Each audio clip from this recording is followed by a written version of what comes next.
प्यार के नाम पर जे टाइम पास कइलस उका जानी फिर दिल टूटला के। प्यार के नाम पर जे टाइम पास कइलस उका जानी फिर दिल टूटला के। जा तू दिलू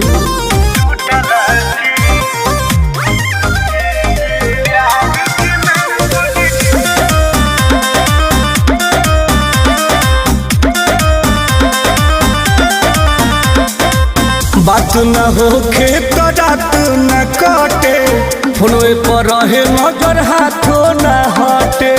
का बताऊं कुछ समझ में नहीं आया। बात न होखे तो रात न कटे, फोनवे पर रहे नजर हाथों न हटे।